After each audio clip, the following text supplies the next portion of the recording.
Welcome to the Heal Your Hunger Show, where we get to the heart of why you overeat and how to stop. If you struggle with food and weight like I did, welcome home.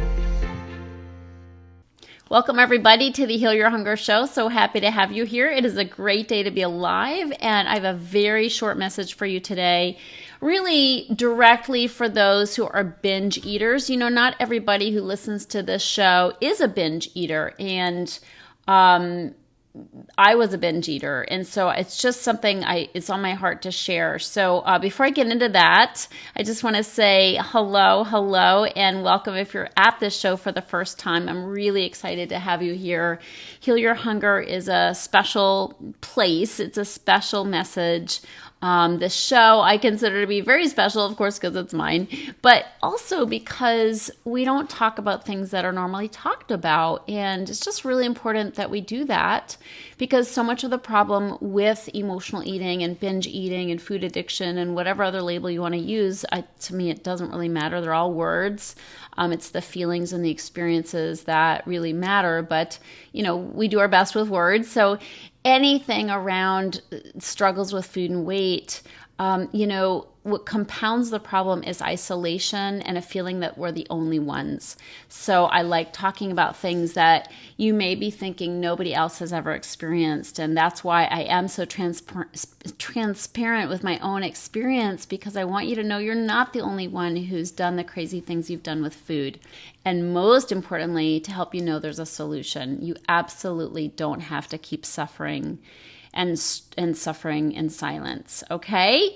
I also feel an obligation to tell you that not only is there hope, but you can actually be a part of my program. You know, I have programs that literally walk women through a process of transformation, because my experience is we can't do it alone. So when you have an addictive habit like overeating, binge eating, any kind of habits around eating, when it's gone to the point of addiction, you can't stop it on your own. Nobody can stop any addictive habit on their own. We want to, because we want to just take care of it, be done with it, and it's all out of the way. But if you've been struggling for any length of time, you know it's not that easy. So I have programs that literally support women in walking a path of transformation where they are completely transforming their relationship with food. So if you are feeling like in the new year you need to get support, if you're feeling like, you know what, I don't want a whole nother year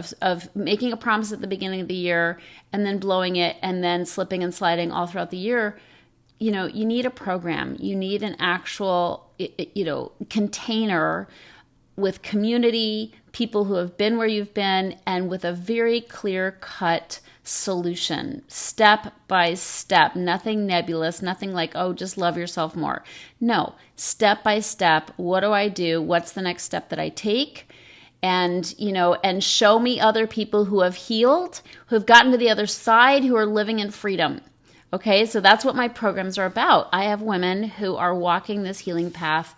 They're part of my program. They're lifting their sisters up who have just joined my program. It's really robust. It's really incredible. It's incredibly supportive. It's not a DIY. It is literally, here's what you do. Here's the next step. Let us support you. Let us coach you so you can have a brand new experience in the new year. Good Lord, you need that. And you deserve that. So go to healyourhunger.com if you want to know more about that. Okay, on with the show. Now, I'm just going to talk to you straight talk about binge eating, because I was a binge eater, and I was somebody who literally had these very private, very embarrassing, very shameful binges that I didn't want anybody to know about. When you're a binge eater, there's secrecy involved. There's shame involved. There's isolation involved, because I don't know about you, but as a binge eater, I would eat in secret late at night when nobody was home, in the house, in my car, at a movie theater, on an airplane, anywhere where I was anonymous, anywhere where nobody was watching what I was doing. even though you're on an airplane. I mean, I've binged on an airplane. Nobody cares. Like everybody's, reading their book or listening to, their earphones or watching a movie. And I would have a bag of binge foods and I would binge on a plane. Horrible experience. And so the isolation and the shame and the loneliness of binging in secret alone, again, compounds the problem and makes it even worse. Makes it even more lonely. Of course, I wanted to be alone because I wanted to eat how I wanted to eat, right? Like, leave me alone. Let me eat how I really want to eat, instead of trying to be dainty and just have a bite here or a bite there, or a small bowl of ice cream or a small bowl of cereal or one piece of cake or whatever normal people are doing. I do that just so I looked normal. But what I really wanted to do is get alone with my binge foods. Ice cream, my faves were, sugar and carbs, right? Bread, ice cream, pasta, macaroni and cheese, cinnamon toast, chips, potato chips, cake, cookies, Cliff Bars, what else? All different kinds of ice cream. It was gross. When I look back, it was pretty gross. But when you're addicted to sugar, that's what it is. Like, that's what it is, and I wouldn't ever intend to eat as much as I wanted to eat, but I did want my salty with my sweet. So I'd have the salty chippy foods and then the sweet gooey gooey chewy foods. And I would want both for my binges. Now, I didn't start out as a binge eater. I just have to say, I grew into a binge eater. My experience is disordered eating is progressive, and I progressed to the point of binge eating. The first time I ever binged, I think I binged when I was a kid unknowingly. Okay. I would eat too much on the weekends. I would stuff myself on the weekends with donuts and pizza and popcorn. And then I'd get literally sick to my stomach. Okay. Now, and I think that was connected in part to being around a family that was dysfunctional and being super miserable and just stuffing myself to get through it. Okay. But that was unconscious binging. I didn't realize what I was doing. And I had a weak stomach back then. But my first conscious binge, my sister taught me. So she and I went down to Friendly's Ice Cream. I grew up in Concord, Mass. And there's a Friendly's, which is kind of like a Denny's, or it's an ice cream shop, right? They have sandwiches and fries and all that, but hamburgers. But it's, lots of ice cream. So we went down and we both ordered, that she taught me this, we ordered a pint of orange sherbet. I think we both got orange sherbet. We had a pint. They'd pack it. They'd make it right on the spot. We each got a spoon. Again, this is the first time I've ever done this back then. I was in 4th grade. And we both sat on the curb and ate a pint of orange sherbet ice cream. And so I think I shared this on a masterclass recently, and somebody wrote in the chat, like, you couldn't have done better in your choice. And yes, the answer to that is, yeah, if I were to do it again, it'd probably be like fudge swirl or chocolate mountain, whatever, chunky monkey, I don't know what. But anyway, it was orange sherbet. But the point is, that was a conscious binge. Like, she and I both sat, we both had a pint of ice cream, we took the lid off, and we ate the whole thing. She was a binge eater. She taught me that, and I was off to the races. I I didn't know you could just buy a big bunch of food and eat it. Like, even though I'd done it, it wasn't as conscious as that. So I was off to the races. And from that point on, I would do that. I'd buy a pint of ice cream and eat it. But then my binges grew. Again, salty with the sweet, cake with the ice cream, and then the chips and whatever. So that's how it went for me. Probably the worst was when after I had been like in 12-step programs for food, and after I knew like there was a place I could go, it made my binges worse. I don't know if you've had that experience, but somehow, because I could always go back there when I would binge, it would get more violent, more extreme, and last longer. So once it was sort of like, oh, there's somewhere I can go to get patched up, right? When I'm done, I'll go back there. It gave me license to binge. And maybe because I'd heard all the binging stories at those meetings as well. I don't know. But it was worse, and it was more severe, and it was darker. And I would fall down this dark, dark hole.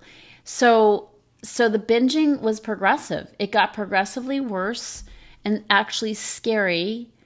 And one of the worst things was driving around in the car binging. So I did binging and driving because, again, I could be alone. Nobody could see what I was doing.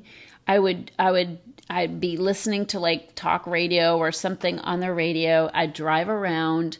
I'd be putting my hand in the bag or the box as I was driving. It was very dangerous. I'd eat ice cream, with my holding the wheel with my knee so I could get another spoonful of ice cream. So I binged and drove, and then I did that again so I could be alone. Nobody could bother me. Nobody would see me. Oh, so lonely, so scary. And sometimes I would so let me finish that. So I'd do that, and then I'd throw away the remains of everything I'd eaten and then go home as if nothing had happened. Have you ever done that? Yeah. And it's, living that double life as a binge eater is really horrifying because you're lying to everybody. You're lying to yourself. You're lying to everybody else. And the other thing is I'd go out late at night and get binge foods. So I'd go out to 24-hour to grocery stores that are open 24 hours or open late, 12 p.m., 1 a.m., and I would get binge foods before they closed, if they closed, and bring them home and binge. That's when I was living alone or when it was late at night and nobody knew. But it was scary. I'd go out late at night to get binge foods, and I'd be walking through the parking lot, a dark parking lot, and it wasn't safe. I'd be in a city and it wouldn't be safe. And so, but I would do that because I had to get my foods. I had to get my food. And I couldn't wait till morning. When I was in that mode, when I was addicted to the sugar and the carbs, I had to have it.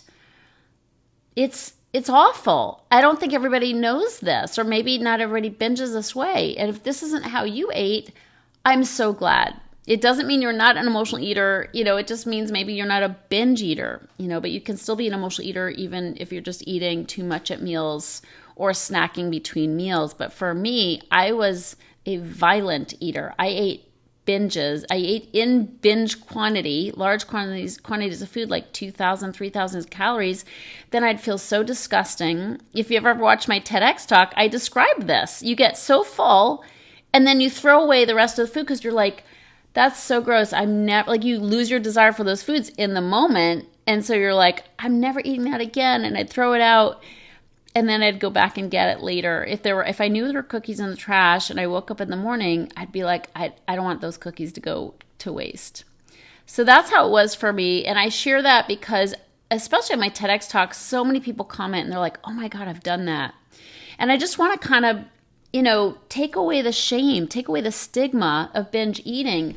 Not that it's not horrifying still, but you're not the only one who's done it. I've done it. I've lived it. I know the hell of it. And you think you're going to stop the next day and you don't.